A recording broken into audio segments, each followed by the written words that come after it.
Live from downtown Detroit, Local 4 News at 11 starts now.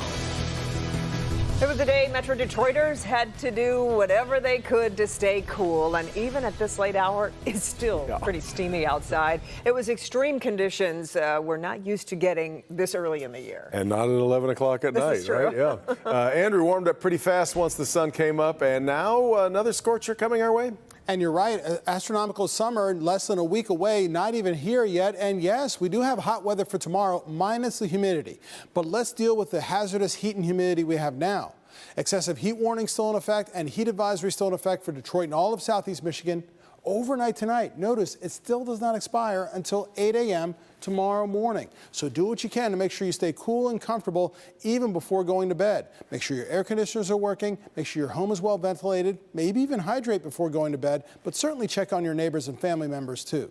85 degrees right now, it almost feels like 90 degrees at this late hour, and that wind out of the south-southwest still pumping in those higher temperatures and that higher humidity. It feels like the 90s elsewhere. Yes, at 11 p.m. 93 is the current heat index over in Mount Clemens. On the east side of the city, near City Airport, feels like 93. No matter how you slice it, it is simply stifling, whether your heat indices are in the 80s or around 90 or more like over in Monroe.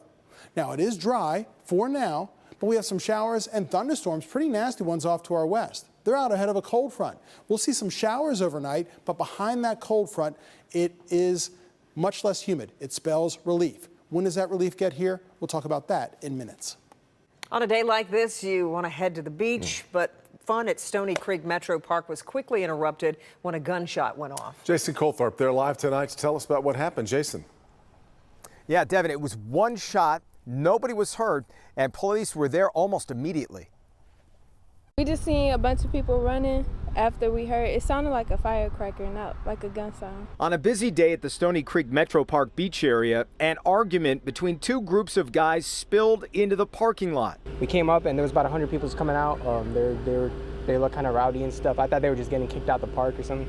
And it looked like altercation was happening between, I don't know how many males, but it looked like about 4 males walked into this Jeep. A witness says it appeared one group of guys was trying to fight with another group. Before they closed the door, they shot off a warning shot to the guys, and then they tried to speed out of the parking lot, and they failed because security was here. What happened next was pretty chaotic as people started running and Metro Park police arrived. Hey, what are you doing? What are you doing? What are you doing? Tony Lugerai was tased and detained during the aftermath. Out of nowhere, he has a taser out in his hand. And then I'm still backing up. Then he gets very close to me and then tases me. Metro Park police tell me the only people arrested were the 3 in the Jeep Grand Cherokee. Police recovered the gun one of them fired and the shell casing, and officers are interviewing them tonight as they continue to investigate. Police taped off the parking lot where it happened for about 2 hours. We were literally like opening the back of our van, starting to put stuff in it when they're like, oh, sorry guys, you got to back up. To call it an inconvenience on the hottest day of the year for beachgoers like Nick Bolchek is an understatement. 2 hours with 4 little kids it's a lot. Oh, that's the truth. The 3 young men who were arrested are from Dearborn. A short while ago, one of the relatives of those guys showed back up to try and go get his vehicle, and he explained to me these 2 groups, there's a history there. And he says they felt this was a clear case of self-defense. Their smaller group had gone back trying to get away from the situation. The bigger group rushed their vehicle, and they felt they had to fire off that gunshot to get to safety. We'll see where it goes from here. Reporting live in Shelby Township tonight, Jason Colthorpe, Local 4. All right, Jason, now to breaking news just in from the Abbott baby formula plant in West Michigan. Abbott says due to severe weather impacting the area earlier this week, it's going to have to stop formula production again until they clean and desanitize the plant. Officials say this will likely delay production and distribution of new product for a few weeks, though the FDA says right now they have more than enough product to meet current demand. Tonight, 24 protesters rallying in the heat outside the Allen Park Community High School. They're upset at the Allen Park School Board abruptly deciding to close down the school. It comes as an online petition to save the school reaches more than 1,800 signatures. Mara McDonald is live in Allen Park tonight. Mara, the district blames declining enrollment and a budget shortfall for this decision. Kimberly, that's right. And all it means is that now the students who go to Allen Park Community School are going to be transitioned back into the high school where they were not successful.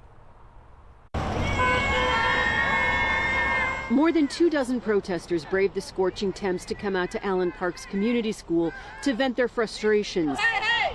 Ho, ho!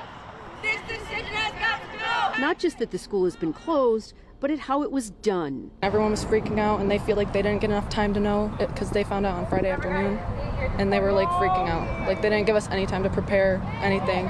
Allen Park Community School is alternative ed for high schoolers. Students come here for a variety of reasons. All are struggling, whether it's academically, socially, or emotionally. It's way smaller, way more like an intimate schooling, and everyone just supports everyone and accepts everyone. The decision to shut it down was based on declining enrollment and budget concerns. Parents feel like the rug's been pulled out from underneath them. My son was supposed to come here. I don't know what to do with him going to Allen Park High School. He's scared to go there. This was supposed to be the school for him to go to, and I don't know what to do. Alumni of the school have been outspoken about how it changed the trajectory of their lives and are pushing to keep it open. We are working towards some kind of change for either the students of next year, the students after that, just for our future, for our community. Back here live, our calls and email both to the administration and to the president of the school board have not been returned. We're live in Allen Park tonight. I'm Mara McDonald, Local 4. Okay, Mara, thank you. A northern Michigan man indicted tonight for allegedly threatening to kill President Joe Biden. He's been identified as 48-year-old Timothy Fenley of Prescott. Fenley is accused of threatening to bomb the White House on April 28th. That happened to be the day the president asked Congress for money to support Ukraine. Prosecutors say the man has a history of threatening Democratic politicians. Fenley faces up to 5 years in federal prison if he's convicted. Now to the latest in the coronavirus. The numbers here in Michigan, 15,578 new cases over the past 7 days. We've also lost another 137 lives. Just hours ago, the FDA's advisory committee voted in favor of recommending emergency use authorization for the Pfizer and Moderna vaccines for children under the age of 5. If all the regulatory steps are cleared, shots should be available next week. Also today, Dr. Anthony Fauci revealed he has tested positive for COVID. He says he's experiencing mild symptoms and has been boosted twice. Just hours from now, the third hearing on the January 6th insurrection will kick off. We're expecting to hear from Jeffrey Rosen, the acting attorney general at the time of the insurrection, and two other top former Trump officials. You can watch the hearing live on Click on Detroit and on Local 4 Plus. The Federal Reserve is raising a key interest rate 0.75%. Biggest jump in nearly 30 years. This hike comes with inflation now running at 8.6%, which is the highest since 1981. Today's rate hike will find its way to virtually all kinds of consumer loans, including credit cards, mortgages, home equity loans, car loans, student loans as well. Federal Chairman Jerome Powell also indicated that more rate hikes could follow.